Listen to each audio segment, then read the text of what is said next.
À travers ces petites lucarnes, c'est toute l'horreur de la bataille de Verdun qui se dévoile. 130 000 corps de soldats, français comme allemands, sont entassés, rassemblés ici dans l'ossuaire de Douaumont. L'édifice est érigé sur le champ de bataille, un terrain défiguré, interdit aux civils au lendemain de la guerre, où les ossements des combattants jonchaient le sol. Peu de temps après l'armistice, une dizaine de jours après l'armistice, vous allez avoir l'évêque de Verdun, Monseigneur Ginisty, qui va monter sur le champ de bataille de Verdun. Et ce qu'il va découvrir va le bouleverser profondément. Un terrain complètement dévasté, des villages ont été complètement détruits, on a des petits cimetières militaires à droite à gauche et surtout des ossements qui affleurent à même le sol. Et ça choque profondément. Monseigneur Ginisty, surnommé l'évêque des soldats, expose alors son projet d'édifier un vaste monument à la mémoire des soldats morts au front. Une sépulture qui serait à la fois une cathédrale des morts et une basilique de la victoire. Monseigneur Ginisty, ayant participé, je dirais, à la guerre, s'est senti aussi investi d'une mission. Je pense effectivement que c'est l'humanité d'un homme qui a rejoint l'humanité de nombreux soldats. En 1919, Monseigneur Ginisty constitue un comité pour recueillir les financements nécessaires à la construction.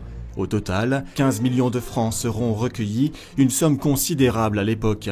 Sur le monument sont gravés les blasons des 122 villes françaises et des 18 villes étrangères donatrices. Lancé le 22 août 1920, le chantier va durer 12 ans. Un monument qui devait être plus long à l'origine, 180 mètres contre 137 mètres finalement. C'est le coût important des fondations qui a contraint les architectes à raccourcir le bâtiment. De part et d'autre de la tour-lanterne, le cloître abrite 46 tombeaux.